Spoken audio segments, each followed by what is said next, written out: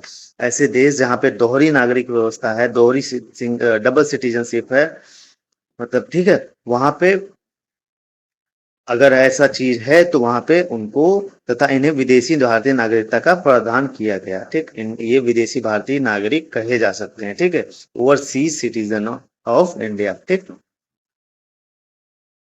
इस प्रावधान के तहत पाकिस्तान एवं बांग्लादेश को छोड़कर अन्य सभी देश में रहने वाले भारतीय मूल के नागरिकों को भारत की नागरिकता देने का प्रावधान किया गया।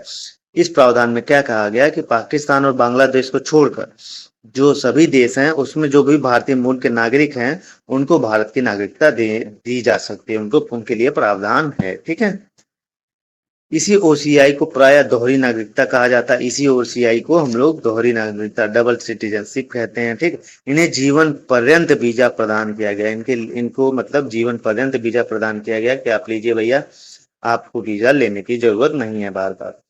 2015 में PIO, person of Indian origin, और OCI, overseas citizen of India, को मिला के OCI एक जारी किया गया। OCI कार्ड होता है, उसको जारी किया गया है। ठीक है,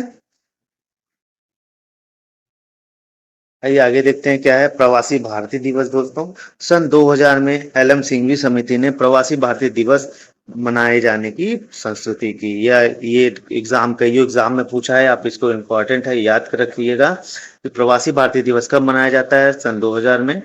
ठीक, वहां से मनाया जाता है इसको। 9 जनवरी 2003 से प्रवासी भारतीय दिवस मनाया जाने लगा। कब? 9 जनवरी 2003 से। ठीक है, अप्रवासी क्या होता है? अप्रवासी शब्द आप लोगों ने बहुत सुना होगा, आइए बताते हैं। ऐसे भारतीय जो काम या बेहतर जीवन की तलाश में वैध प्रमाण पत्र के साथ दूसरे देशों में रह रहे हैं। जैसे अप्रवासी भारतीय हो गए, जैसे मान लीजिए हम हैं, हमको अमेरिका में जॉब चाहिए, तो मैं अपना पूरा डॉक्यूमेंट, एजुकेशनल सर्टिफिकेशन सब लेके चला गया और प्रमाण पत्र के साथ वहां पे रह रहा हूं, तो मुझे अप्रवासी कहा जाएगा। ठीक है, शरणार्थी किसको कहते हैं? युद्ध या किसी अन्य कठिनाई के कारण जो अपना देश छोड़कर किसी देश में आ गए हों। जैसे भैया मान लीजिए पाकिस्तान में खूब बमबारी हो रही है, ठीक है, युद्ध या किसी अन्य युद्ध हो रहा है। जैसे मान लीजिए अभी वहां के बीच में हो रहा था ना युद्ध, दो देशों के बीच में भी युद्ध हो रहा था, मुझे याद नहीं आ रहा मेरे दिमाग में अभी हाल ही में। इतना इम्पोर्टेंट चीज है, मुझे याद नहीं आ रहा, देखिए दिमाग से स्किप कर रहा है। रशिया और उसके बीच में, यूक्रेन के बीच में, ठीक है, याद आ गया। रशिया और यूक्रेन के बीच में जो अभी युद्ध हो रहा था, तो उसमें क्या होता है कि यूक्रेन के कुछ लोग आ गए, यहाँ पे आ सकते हैं, ठीक है, अपना देश छोड़ के यहाँ अपने किसी दूसरे देश में चले गए या भारत देश में आ गए, तो इन्हें शरणार्थी कहा जाएगा। ठीक है, इंटरनेशनल ऑर्गेनाइजेशन फॉर माइग्रेशन के अंतर्गत शरणार्थियों को अधिकार दिए गए। ये जो शरणार्थी हैं, इनको किसके तहत अधिकार दिए गए? International organization for migration. ये होता है एक संस्था है, एक संगठन है, जिसको द्वारा शरणार्थियों को अधिकार दिए गए हैं। शरणार्थी को अपने देश वापस नहीं भेजा जाएगा, भेदभाव नहीं किया जाएगा। जो भी शरणार्थी आएगा भाई, उनको भगाया नहीं जाएगा, तुम भागो, अब तो कहाँ से आ गए हो, उनको उनको मतलब वहां पे नहीं भेजा जाएगा और उनके साथ किसी भी प्रकार का भेदभाव नहीं होगा। ठीक है, इनके साथ देश के नागरिक के समान व्यवहार हो, मतलब इनके साथ जो भी है इनके साथ जिस देश में आए हैं उसी देश के तहत इनको ट्रीट किया जाएगा, उनके जैसे नागरिक के साथ व्यवहार किया जाएगा। या नहीं है कि तुम यहाँ के नहीं हो तो उनको महंगा देंगे, तुमको सस्ता देंगे, ठीक है, ये सब चीजें हैं। जैसे एक रोहिंग्या शरणार्थी थे, इनके पास वैध प्रमाण पत्र नहीं है। जो रोहिंग्या लोग हैं, इनके पास कोई कोई वैध प्रमाण पत्र नहीं है, कहाँ से आए कहाँ नहीं, इसलिए इन्हें अवैध प्रवासी कहा जाता है। ठीक है, आइए देखते हैं नेक्स्ट आगे क्या है। अनुच्छेद 51C, भारत सरकार अंतर्राष्ट्रीय संधियों के पालन हेतु बात है। जो भी इंटरनेशनल बॉन्ड होते हैं, जो भी संधियां होती हैं, ठीक है, तो इनके लिए मतलब भारत सरकार बांध होती है, ठीक है, बंधा हुआ था, उनकी लिमिटेशन होती है। इसलिए रोहिंग्या को बाहर नहीं निकाल सकते, पर सरकार की कोशिश है कि वे अपने देश चले जाएं। मतलब भारत सरकार जो भी अंतरराष्ट्रीय संधि होती हैं, उसके पालन हेतु भारत बाध्य है, या भारत सरकार बाध्य होती है कि उनको अपने देश वापस नहीं भेजा जा सकता, नहीं भेज सकते आप जबरदस्ती, और उन पर कोशिश देश की यही रहती है कि वो अपने देश चले जाएं, ठीक है। भारत अपने देश के गरीबों के बजाय गैर कानूनी रोहिंग्याओं को बुनियादी सुविधाएं कैसे दे। भारत ने 1951 संयुक्त राष्ट्र संघ के रिफ्यूजी कन्वेंशन पर हस्ताक्षर नहीं किया है। ये एक 1951 एक संयुक्त राष्ट्र संघ है, ये इतना जरूरी नहीं है। पर किस आधार पर रोहिंग्या समुदाय संवैधानिक संरक्षण की मांग कर रहा है। ठीक, अब आइए एनआरआई को देखते हैं। एनआरआई किसे कहेंगे, एकदम शॉर्ट फॉर्म में 182 दिन रहे हों, विदेश में रहे हों, ठीक, 182 प्लस दिन विदेश में रहे हों, वैध एक पासपोर्ट हो उनके पास, एक लीगल पासपोर्ट हो, ठीक। 2011 मतदान का अधिकार दिया गया फॉर्म 6A के थ्रू, ठीक। 2017 में प्रवासी मतदान का अधिकार दिया गया, जो भी प्रॉक्सी मतदान का अधिकार दिया गया, प्रॉक्सी मतदान इसको कहते हैं 2017 से। प्रॉक्सी क्या होता है, चुनाव में मतदान हेतु तो अपना प्रतिनिधि नियुक्त करें, मतलब अपना प्रतिनिधि नियुक्त कर सकते हैं आप। एनआरआई का मत यही प्रतिनिधि देगा, जो एनआरआई का मत होगा यही प्रतिनिधि होगा अपना, मतलब किसी को चुन सकते हैं कि प्रतिनिधि रूप में, कि चुनाव में मतदान है तो अपना प्रतिनिधि नियुक्त कर लें, कि आप उनको वोट दे दीजिए, ठीक है। पीआईओ जो स्वयं या उसके उनके पूर्वज भारत के नागरिक वर्तमान में दूसरे देश के नागरिक बन गए हों, जो खुद से या उनके जो पूर्वज हैं वो नागरिक, जो पूर्वज भारत के नागरिक थे, वर्तमान में वो किसी दूसरे देश के नागरिक बन गए, उनको पर्सन ऑफ इंडियन ओरिजिन बोलते हैं। पूर्वज मतलब माता पिता, दादा दादी, नाना नानी। 1935 एक्ट के अंतर्गत भारत का निवासी रहा हो, मतलब 1935 एक्ट के तहत उनका जो पूर्वज है वो भारत का निवासी रहा हो, ठीक है। जैसे मान लीजिए 1 सितंबर 2002 से पीआईओ कार्ड जारी किया गया। 15 सितंबर 2002 से एक पीआईओ कार्ड होता है, person of Indian origin card होता है। भारत आए 180 दिनों तक छूट पंजीकरण के लिए होता है इसमें, ठीक है, कि आप अगर मान लीजिए भारत में आए तो 180 दिन तक छूट है, लेकिन उसके बाद आप नहीं रह सकते, आपको रजिस्ट्रेशन कराना पड़ेगा, ठीक। ओसीआई में क्या होता है, मैं विदेशी नागरिक जो संविधान लागू होने के समय या बाद कहीं भारत का नागरिक रहा हो। जब हमारा संविधान, कोई भी विदेशी नागरिक हो गया, जब संविधान हमारा लागू हो रहा था उसके समय या उसके बाद कहीं भारत में नागरिक रहा हो, तो इन्हें भी वही सुविधाएं दी जाएंगी जो पीआईओ का है, जो पर्सन ऑफ इंडियन ओरिजिन का हो, ठीक है। आर्थिक हो गया, चाहे शैक्षिक हो गया, चाहे धार्मिक हो गया, ये आजीवन वीजा से इनको छूट मिलती है। सभी देशों के भारतीय मूल के व्यक्तियों को, लेकिन पाकिस्तान और बांग्लादेश को व्यक्तियों को नहीं मिलेगा, ठीक है। 2015 में नागरिकता संशोधन बिल पारित हुआ। ये क्वेश्चन इंपॉर्टेंट है कि नागरिकता संशोधन बिल कब पारित हुआ, 2015 में। ओसीआई और PIO, overseas citizen of India, person of Indian origin को मिला के एक पीआईओ कार्ड जारी किया गया, ठीक है। अब आइए नागरिकता संशोधन अधिनियम 2019, उसके बारे में देखते हैं। नागरिकता संशोधन विधेयक एबी, ठीक है, सिटीजनशिप अमेंडमेंट बिल 9 दिसंबर 2019 को आया। नागरिकता संशोधन अधिनियम सीएए पारित हुआ, तब सिटीजनशिप अमेंडमेंट एक्ट, जो सीए बार बार अभी इधर भी चर्चा में था 1-2 सालों के बीच में, तो यही है सीएए। सीएए क्या होता है, अफगानिस्तान, बांग्लादेश, पाकिस्तान से भारत आने वाले सभी को नागरिकता दी जाएगी, लेकिन मुसलमानों को छोड़कर। तो इसमें क्या कहा गया है कि जो अफगानिस्तान है, बांग्लादेश है, पाकिस्तान है, इसमें जो भारत में आ रहे हैं सभी को तो नागरिकता दी जाएगी, लेकिन जो मुसलमान हैं उनको नागरिकता नहीं दी जाएगी, ठीक। मुसलमान को क्यों नहीं, इसीलिए इसका सीएए का विरोध हो रहा था, ठीक है। अब आपको समझ में आ गया होगा चीजें। सीएबी क्या है, 9 दिसंबर 2019 को लोकसभा में पेश हुआ।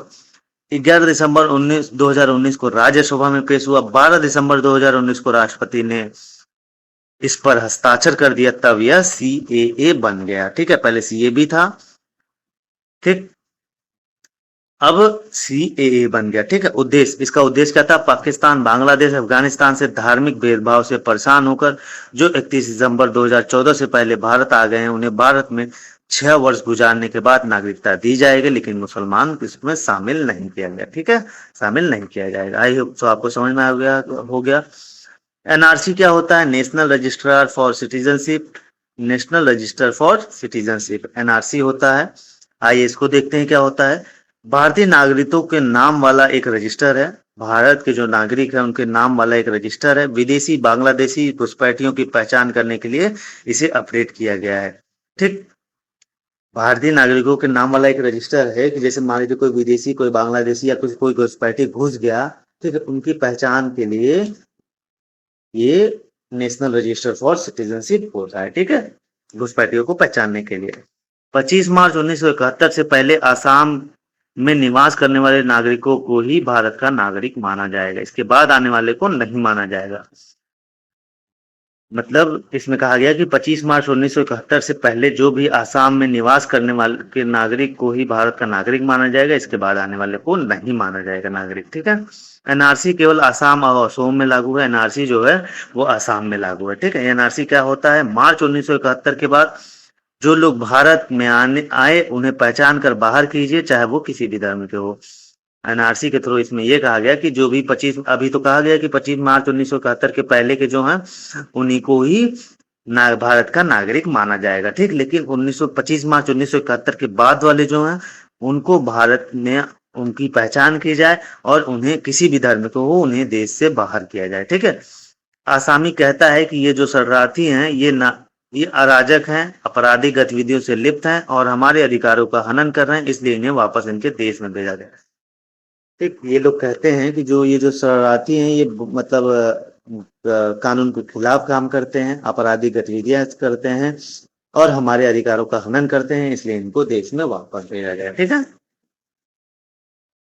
नागरिकता अधिनियम 1955 यह संविधान लागू होने के पश्चात नागरिकता की प्राप्ति व समाप्ति का उपबंध करता है। मतलब जो भी नागरिकता है उसकी समाप्ति और उसको प्राप्ति कैसे की जाती है उसी के बीच में उसका उपबंध करता है। ठीक है, नागरिकता का अर्जन कैसे हो सकता है? आइए इसको देखते हैं।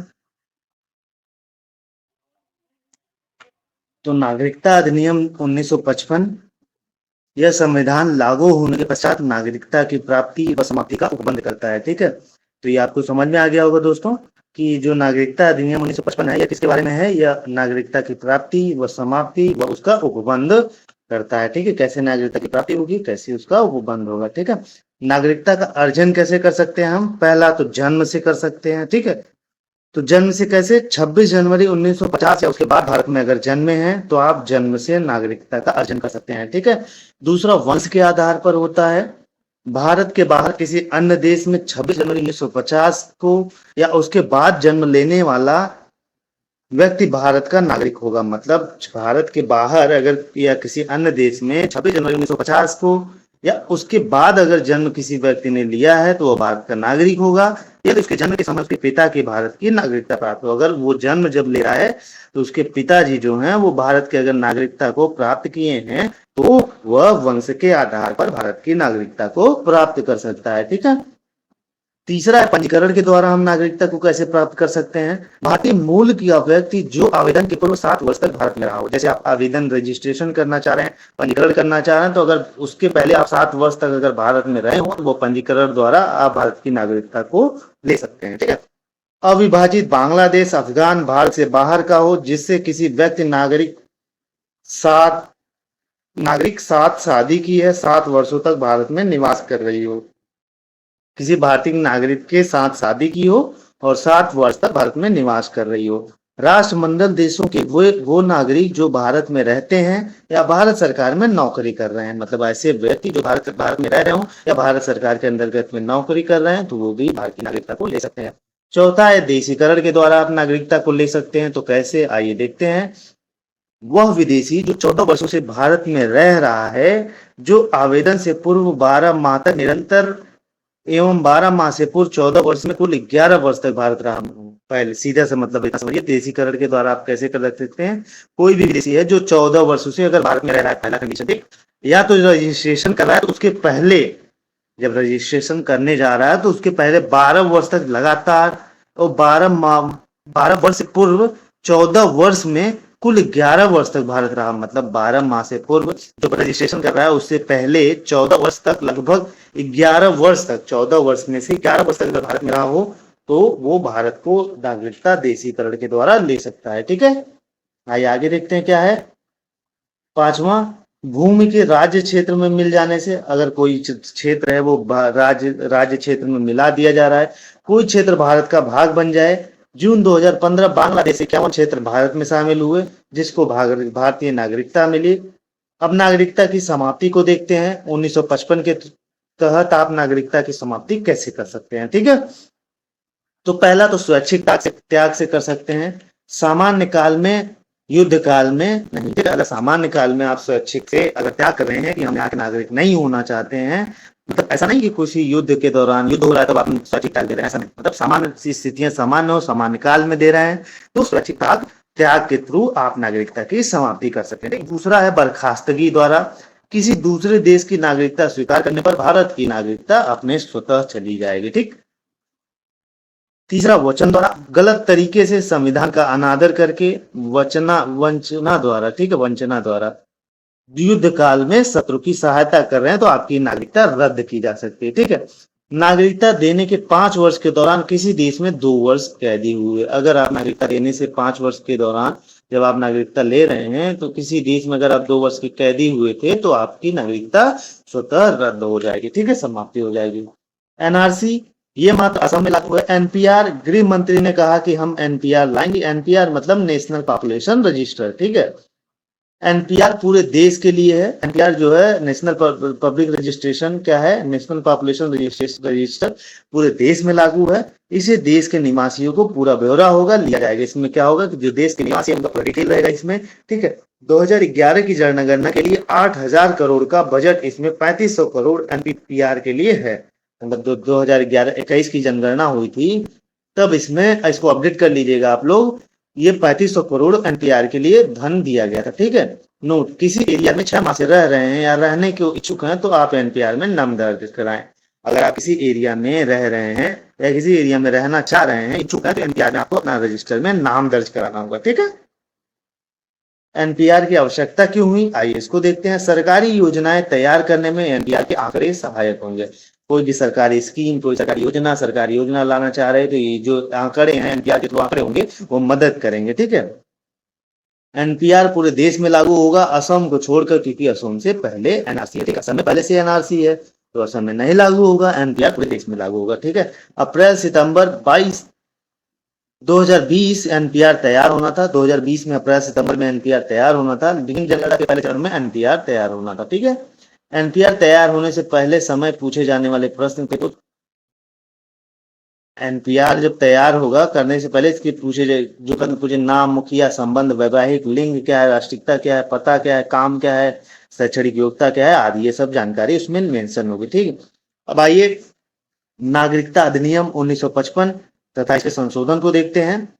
अब तक 6 संशोधन हुए टोटल। 1986, इस संशोधन द्वारा अधिनियम 1955 को कुछ कठोर बनाया गया। इस जो 1986 का संशोधन हुआ इसमें अधिनियम 1955 को थोड़ा सा कठोर बनाया गया। ठीक है, अब भारत जन्म लेने वाले उन्हीं व्यक्तियों को नागरिकता दी जाएगी जिनके माता पिता में से कोई भी भारत का नागरिक रहा है। पहले केवल पिता था, मतलब पहले क्या था कि पहले पिता अगर भारत का नागरिक रहा है तभी नागरिकता उनको मिलेगी, लेकिन अब ऐसा नहीं है। ठीक है, अब उन्हीं व्यक्तियों को नागरिकता दी जाएगी जिनके माता पिता में से कोई भी एक रहे। ठीक है, माता हो या पिता हो, पहले क्या था, पिता था। ठीक है, 1992 संशोधन क्या हुआ, 26 जनवरी 1950 के बाद से विदेश में पैदा हुआ वो व्यक्ति भारत का नागरिक माना जाएगा जिसके पिता या माता या इन दोनों में से कोई एक भी भारत का नागरिक है। पहले मात्र था, पिता था, अब माता को भी जोड़ दिया गया। ठीक है, ये संशोधन किया गया 1992 में, बस इतना याद रखिए कि माता को भी जोड़ दिया गया। 2002 में क्या हुआ, PIO person origin of India, ठीक है, का विचार इसी समय आया था। 9 जनवरी 2003 से प्रवासी मनाए जाने की परंपरा शुरू हो गई। 9 जनवरी 2003 से जो प्रवासी भारतीय दिवस मनाया जाने लगा वो एल्बम सिंघवी समिति के थ्रू।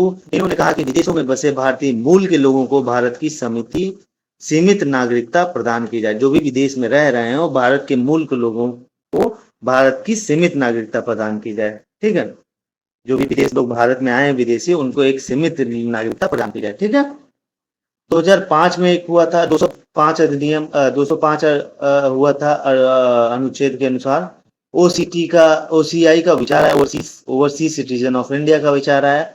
कोई भी प्रवासी भारतीय जो किसी ऐसे देश में रह रहा हो जहां दोहरी नागरिकता का प्रावधान है उसे ओसीआई कहा जाएगा। ठीक है। 2015 में हुआ पीआईओ और ओसीआई को मिला दिया गया जिसको ओसीआई कहा गया। भारतीय मूल के लोगों को आजीवन वीजा मिलेगा इसके थ्रू। प्रत्येक यात्रा के दौरान स्थानीय थाने में हाजिर होंगे आप। ठीक है। इनके बच्चों, पोती पोता, बड़े पोतों की नागरिकता के लिए पंजीकरण का अधिकार हो। पंजीकरण की शर्तों को उदार बनाया गया इसमें। ठीक है। 2015 का संशोधन हुआ था। 2019 में छठा संशोधन हुआ। 31 दिसंबर 2014 को या उससे पहले अफगानिस्तान, बांग्लादेश, पाकिस्तान को भारत आए हिंदुओं, बौद्ध, सिख, पारसी, ईसाइयों को अवैध प्रवासी नहीं माना जाएगा।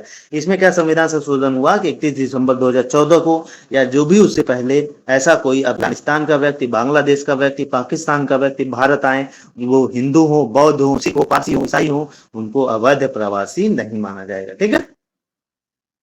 नोट, मुसलमान शामिल नहीं होंगे सीएए के थ्रू। ठीक है। चकमा, हंजोक, ये क्या था? ये दोनों पिछले 50 वर्ष से अरुणाचल प्रदेश में निवास कर रहे हैं। चकमा और हंजोक प्रजाति जो है, चकमा बौद्ध धर्म मानने वाली जनजाति है, हंजोक हिंदू धर्म को मानने वाली प्रजाति या जनजाति है। बांग्लादेश की चटगांव पहाड़ी के आसपास से आए हुए हैं ये। ठीक है। ये जनजाति चकमा और हंजोक। 13 दिसंबर 2017 गृह मंत्री ने बैठक की, राज्य सरकार से मान्यता लेकर इनको नागरिकता देने का निर्णय लिया। ठीक है। जो भी ये दोनों जनजातियां थी, ये एक हिस्ट्री है। 13 दिसंबर 2017 को इनको गृह मंत्री ने बैठक की और राज्य सरकार से मान्यता ली कि इनको भी नागरिकता दी जाए। ठीक है। आइए अब देखते हैं नागरिकता सीएए एनआरसी से संबंधित कुछ फैक्ट। ठीक है। सीएबी जब पारित हुआ तो सीएए आया। ठीक है। कॉन्स्टिट्यूशनल अमेंडमेंट बिल एक्ट आया और उसके बाद आया सीएए का संबंध। कितने देशों में आने वाले नागरिक, सीए का जो संबंध होगा पाकिस्तान से होगा, अफगानिस्तान से होगा, बांग्लादेश। अल्पसंख्यकों को नागरिकता दी जाएगी। हिंदू, जैन, सिख, पारसी, बौद्ध, ईसाई को नागरिकता मिलेगी लेकिन मुस्लिम लोगों को नहीं मिलेगी। ठीक है। लोकसभा में सीएए के पक्ष में, विपक्ष में, जब लोकसभा में सीएए पास किया गया तो पक्ष में 311 वोट पड़े, विपक्ष में 325 मत पड़े। ठीक है। राज्यसभा में सीएए के जब पेश किया गया तो पक्ष में 125 मत पड़े, विपक्ष में 95 मत पड़े। ठीक है। सीएए कब लागू हुआ? 10 जनवरी 2020 को सीएए लागू हुआ। ठीक है। सीएए यह लोकसभा में पारित होने वाला 126वां विधेयक था। सीएए एग्जाम में पूछा जा सकता है। जो कॉन्स्टिट्यूशनल अमेंडमेंट बिल एक्ट था ये सीएए था। ये लोकसभा में पारित होने वाला 126वां विधेयक था। ठीक है। एनपीआर पूरे देश में लागू होगा। NRC national register of citizenship यह मात्र असम में लागू होगा। सभी धर्मों पर लागू होगा ये। ठीक है। ये फैक्ट है, आप इनको देख सकते हैं। सीएए से संविधान के अनुच्छेद 14 के उल्लंघन की बात की जा रही है। जो सीए है उसके थ्रू संविधान का जो भाग अनुच्छेद 14 है उसमें उल्लंघन की बात की जा रही है। 14 विधि के समझ समानता है। ठीक है। नागरिकता संशोधन 2019 के द्वारा अब प्रवासियों को 11 वर्ष के बजाय 5 वर्ष तक लगातार भारत में निवास करने पर नागरिकता दी जाएगी। ठीक है। ये क्या है? ये प्रवासी जो हैं उनको 11 वर्ष के बजाय अब 5 वर्ष तक लगातार भारत में अगर आप निवास कर रहे हैं तो आपको नागरिकता दी जाएगी। ठीक है। लोकसभा में सीएबी को अमित ने पेश किया। नागरिकता अधिनियम 1955 में 6 बार संशोधन हुए। नागरिकता अधिनियम 1955 में 6 बार संशोधन हुए, ये फैक्ट है। ठीक है। 1986, 92, 2003, 2005, 2015 और 2019 में। ठीक है। आइए नागरिकता से संबंधित निबंध देखते हैं। भाग 2 में क्या है? अनुच्छेद 5 से 11 है। ठीक। जो भी अनुच्छेद है उसे देखते हैं। तो इंपॉर्टेंट अनुच्छेद 5 है, संविधान के प्रारंभ पर नागरिकता। संविधान जब शुरू होगा तो उसके नागरिकता कैसे मिलेगी उसके बारे में अनुच्छेद 5 आर्टिकल 5 में दिया गया है। संविधान के आरंभ पर ऐसा प्रत्येक व्यक्ति भारत का नागरिक होगा जिसके भारत में अधिवास है। मतलब जब भी संविधान के आरंभ हुआ उसके बेसिस पर हर व्यक्ति जो भारत में रहा हो उसको भारत का नागरिक बनने का अधिकार है। ठीक है। जिसके माता पिता का जन्म भारत में हुआ हो या कम से कम 5 साल भारत में रहे हुए हो, निवास किए हो। मतलब जो भी उनके माता पिता हैं उनका या तो भारत में जन्म हुआ हो या तो कम से कम भारत में 5 साल रहे हुए। ठीक है। उनको निवास माना जाएगा, उनको नागरिकता दी जाएगी। ठीक है। संविधान के आधार पर। अनुच्छेद 6 में क्या है आइए देखते हैं। पाकिस्तान से भारत आने वालों की नागरिकता है। उसका था माता पिता या दादा दादी या नाना नानी का जन्म अविभाजित भारत में हुआ मतलब जब भी भारत मतलब पहले विभाजित नहीं था तो पाकिस्तान भारत एक में था, तो इसके बेसिस पे पाकिस्तान से जो भारत आए हैं उनकी उनके बेसिस पे नागरिकता कैसे मिलेगी उनके बारे में है। दो में से एक शर्त अनिवार्य होगा, ठीक है। पहला शर्त ये होगा कि 19 जुलाई 1948 से पूर्व भारत में रह रहा हो। 19 जुलाई 1948 से पूर्व अगर आप भारत में रह रहे हो, यह शर्त आप पूरी कर रहे हैं तो आपको भारत की नागरिकता दी जाएगी, ठीक है। दूसरा शर्त यह है कि उसके 19 जुलाई 1948 के बाद आया है, अगर आप 19 जुलाई 1948 के बाद आए हैं तब, किंतु संविधान लागू होने के पहले पंजीकरण अगर आपने करा लिया है तो भी आपको भारत की नागरिकता मिल दी जाएगी, ठीक है। आइए अनुच्छेद 7 में देखते हैं पाकिस्तान जाने वालों की नागरिकता। जैसे कुछ लोग पाकिस्तान में भारत से गए हैं, 14 मार्च 1947 को पाकिस्तान चला गया, ठीक। 14 मार्च 1947 को पाकिस्तान विभाजित हो गया तो नागरिकता समाप्त हो गई, ठीक है। 19 जुलाई 1948 के बाद भारत वापस आ गया है, ठीक। कोई भी व्यक्ति अगर 14 मार्च 1947 को पाकिस्तान चला गया तो वो नागरिकता समाप्त हो जाएगी उसकी। 19 जुलाई 1948 के बाद भारत वापस आ गया है तो भारत नागरिकता प्राप्त कर सकते हैं। अगर 19 जुलाई 1948 के बाद अगर आप भारत में वापस आ गए हैं तब भारत की नागरिकता प्राप्त कर सकते हैं, ठीक है। परंतु आवेदन तिथि से 6 माह पहले से भारत में निवास करें। जब भी आप आवेदन कर रहे हैं उसके 6 माह ठीक पहले आप भारत में निवास कर रहे होंगे, करना चाहिए आपको, तभी नागरिकता मिलेगी। आइए अनुच्छेद 8 में देखते हैं क्या है दोस्तों। भारतीय मूल के लोगों की नागरिकता, जो भी भारतीय मूल के लोग हैं उनके नागरिकता के बारे में है। अनुच्छेद 6(8) में कोई व्यक्ति स्वयं या उसके माता पिता, दादा दादी, नाना नानी में से कोई भारत में जन्म हो तब उसे भारतीय नागरिकता समझा जाएगा। जैसे किसी व्यक्ति है कि उसके स्वयं के माता पिता हो गए, दादा दादी हो गए, नाना नानी हो गए, इसमें से कोई भी भारत में अगर जन्म लिया है तो उसे भारत का नागरिक समझा जाएगा, ठीक है। जैसे भाई भारतीय मूल के हैं तो आपको भारतीय नागरिकता दी जाएगी, ठीक है। आइए, यदि नागरिकता के लिए आवेदन किया हो, वो इसे रजिस्टर कर लिया गया हो तो भी यह नागरिकता मिल जाएगी आपको। अनुच्छेद 9 में देखते हैं, यदि कोई भारतीय नागरिक विदेशी नागरिकता ग्रहण कर लेता है तब उसकी भारतीय नागरिकता चली जाएगी। अनुच्छेद 9 में किया गया है अगर भाई आप भारत के निवासी हैं, आप भारत के नागरिक हैं और विदेश में जाके आप विदेशी नागरिकता ले लेते हैं तो आपकी जो नागरिकता है, भारत की नागरिकता है, वो रद्द कर दी जाएगी, ठीक है। अनुच्छेद 10 में क्या है, किसी व्यक्ति की नागरिकता संसदीय विधि द्वारा ही ली जा सकती है। जैसे कोई भी व्यक्ति नागरिकता लेगा तो वो संसदीय के विधि कानून के द्वारा ही ली जा सकती है, ऐसे नहीं ली जा सकती, ठीक है। आप रजिस्टर करा लिए, ठीक है, हम भारत के नागरिक हो गए, ऐसा नहीं होगा। अनुच्छेद 11 में क्या है, नागरिकता से संबंधित विधि बनाने की शक्ति संसद में निहित है। तो अनुच्छेद 11 में यह दिया गया दोस्तों कि जो भी नागरिकता से संबंधित लॉ होगा वो उसको बनाने की शक्ति किसके पास होगी, वो संसद के पास होगी, ठीक है। तो ये छोटा सा थोड़ा सा लंबा टॉपिक था, ठीक है, हमारा नागरिकता। इसके बाद हम मूल अधिकार को पढ़ेंगे, तो धीरे धीरे से हम चीजों को कंप्लीट करेंगे अच्छे से। ये सब एग्जाम के लिए इंपॉर्टेंट, इक्वल इंपॉर्टेंस है। मैं चीजों से लेके चीजों को पूरा कंप्लीट ऊपर तक करा लेना, अपर लेवल तक, यहाँ से क्वेश्चन जाएगा कहाँ, ठीक है। तो अगर कोई भी व्यक्ति जो भी D triple S B, super TET, C TET, UP TET या अदर एग्जाम्स की प्रिपरेशन कर रहा है, अगर इस वीडियो को देखता है तो श्योर आई श्योर मैं आपको गारंटी दे रहा हूँ कि यहाँ से चीजें आपको एग्जाम में देखने को मिलेंगी। एक अगर इस टॉपिक से एग्जाम में आया तो आपको छूटेगा नहीं कोई क्वेश्चन, ठीक है। टोटली एनसीईआरटी बेस्ड है, ऑथेंटिक चीजें हैं। तो ऐसे ही वीडियो को देखते रहिए और अपना प्यार बना के रखिए। और वीडियो पसंद आए तो लाइक और सब्सक्राइब कमेंट जरूर करिए दोस्तों, क्योंकि ये चीजें मैं आपके मेहनत की, आपके लिए आपकी मेहनत की वजह से ला रहा हूँ। आप लोग चैनल को सब्सक्राइब कर रहे हैं और एक मोटिवेशन सा फील होता है और मैं आपके लिए बेहतर से बेहतर कंटेंट चीजों को ले आता हूँ, ठीक है। अब अगला टॉपिक हमारा होगा मूल अधिकार का। उसको बेहतरीन तरीके से पढ़ेंगे, एकदम आसान भाषा में मूल अधिकार को एकदम मूल अधिकार की तरह पढ़ेंगे, ठीक है। तो चलिए फिर मिलेंगे आपको अपने इसी यूट्यूब चैनल पे। तब तक के लिए नमस्कार, जय हिंद, जय भारत। जहां भी रहिए आबाद रहिए और अपने चैनल को जरूर सब्सक्राइब करिए। अपने दोस्तों तक, अपने सफारियों तक, जिस भी ग्रुप में आप एक्टिव हैं वहां तक जरूर ये वीडियो पहुंचाइए, ठीक है। जय हिंद, जय भारत।